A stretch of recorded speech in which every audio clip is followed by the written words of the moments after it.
Hello guys, it's Sri here and welcome back to... Where are we actually? Oh, welcome back to Other Esports in a Week and let's just jump into it pretty much.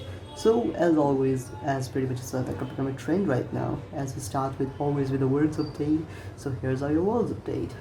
Pretty much this tournament has been a fucking mess for me personally because all the teams I've been supporting for have been destroyed since the early since the early group stages to now the playoffs. Everything has been pretty much bad for me as much as it could be, except the Genji versus G2 game. So for the semis right now we had Damban versus G2 and Top Esports versus Suning. So congratulations first of all to Suning because they destroyed kinda Top Esports in a pretty decent 2-3 match, 2-3 best of 5 series, and Suning literally was on so much fire at the whole thing because they were always considered as a second tier 2 seed because they were the tier 2 seed from China, but still they show how much power they had, and destroying top and the quarterfinal stages was literally one of the best thing they could have done to assert their dominance pretty much, and they already proven themselves against the G2 top and pretty much all the teams they had a chance to came across JD and everything. And that's really impressive coming from the whole Chinese era of dominance. And Sony is one of the a top representative from the China at this time. Really respect and appreciate how far they have come from the place they were at in last year in this year's summer split, and now they are literally at the top of the world. So it's really impressive right now from that coming forward from that angle. Then we have G2 versus Danwan match, which was literally a fucking cry fest for me. Being a G2 fan, that was a really miserable match. So in the map one we lost, of course, because of really bad plays and some drafting mishaps. Then moving forward in the map 2, G2 won in a very respectable fashion.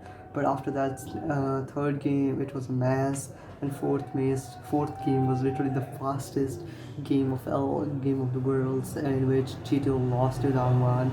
It's such a miserable play that I don't know what to say about the whole situation. But yes, the team who are moving forward are Suning and Damwan. They're gonna be finals this Saturday, May just in 2 days. So I can just wait for that. It's gonna be really interesting because both of these teams have literally shown how dominant they can be, and these two dominant giants against each other is pretty much one of the best things coming forward to the whole thing. Also, it was also fun of LEC, so that was also fun in the end of the G2 versus Damwan match. But yeah, not to be sad in the regard of G2 domination and stuff like that, because I think they're gonna bounce back very soon. They're not a team who stays down in that watch pit in that regard. And even after the interviews, they were literally just joking off it, trolling everyone. So that was really funny because they always do that. If they don't do that, it's not a fucking GTA. Yeah, opposite end is still kind of sad for Fnatic guys. But yeah, hopefully everything is going to be working well, and there's not going to be any roster changes for the teams that matter. And it's going to be a really interesting split in coming 2021 season. And now moving forward, we have Wild Rift was launched in Asia regions of Indonesia, and it's going to be launched in Philippines also very soon. I think it's also launched in Thailand too. And but also the regions, the game coming to the South America, North America, and India has been delayed by the executives. They're not saying much. They're just saying that the servers are not ready pretty much, and they're gonna need more and more time to develop the game and properly launch it in these regions, including my country, by the way. But don't worry, I got access to Wild Rift, and might be uploading some new content about the whole game and the gameplay mechanics and stuff like that very soon. So then we have a lot of roster changes, so I'm just going to try to read them out quickly for you guys and try to explain if something interesting comes up, because there's one very interesting thing. So first of all, we have Dignitas signing Dardoch. Dardoch is returning to the Dignitas lineup as a jungler for 2021 spec season. So really impressed with that because everyone is like slaying him out of the lineups. But like I think he has potential. He can just bounce back into the whole game in a proper way if you give an opportunity. So I'm really rooting for him. Let's see how he's gonna do this time. Then we have CLG partying away with Sosong and Walton Green, the coach and assistant coaches. Also, Immortals are releasing their assistant coaches, Go to One and and also they're pretty much whole lineup because they were the last. They were the bottom. They were on the bottom of the whole LCS spring season. So they are pretty much releasing their whole lineup with their coach, with their assistant coaches, Go to One, and their top SOAs, their ADC Altac, their support Gate, and their mid Ethica, and their mid Ica. So these are pretty much the changes which coming from the Immortal lineup. Also, they are possibly going to release their coach Xmithy, and also going to sign the X Origins coach Gulihato. So I don't know much about the whole situation in that regard, but Immortals need a new resurgence, new push, because the lineups they have been fielding lately in the summer and spring have been really terrible, to be honest. But I think they still can do this thing if it's gonna work out.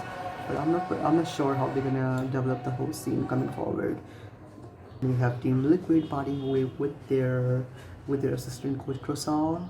Then we have Schalke over re-signing their coach Dylan Falco. And for the second last news, we have Jensen agreeing to re-sign and extend his contract to next 3 years with a $4.5 million deal with the Team Liquid.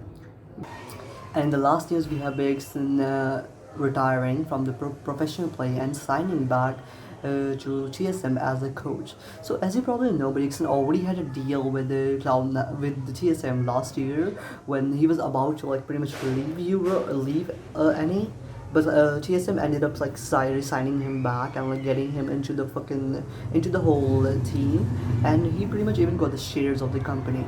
So that was like a desperate move from TSM just to like keep him into the brand, into the company.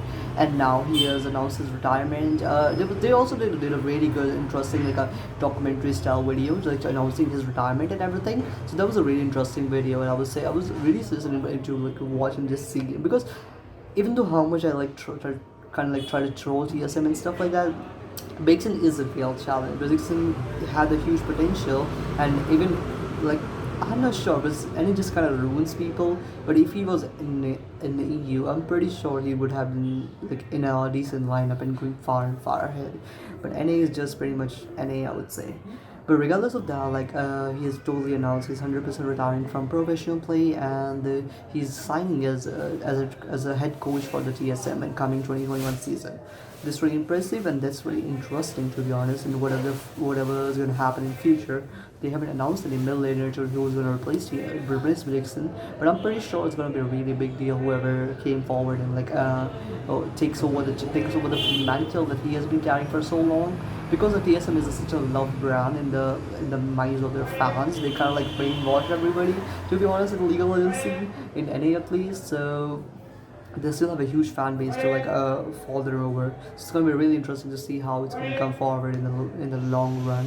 And I kind of like, regardless of like how much I troll them at whatever, this time I'm not gonna troll them, and like this time I'm gonna be like, yeah, congratulations, like you have done your fucking part, dude, Bjergsen, and you deserve better. And hopefully this coaching role is something you can further into properly, and hopefully in the future we'll see more and more from you in that lineup and upbringing talents rather than just signing dumb players who don't even do anything. So I really hope you will properly revamp the whole lineup and do something interesting with the players you got. And good luck to you and your team. So this will pretty much end of this video. Hope you enjoyed this one, and please like, subscribe, and follow me into the next part. Thank you. Bye.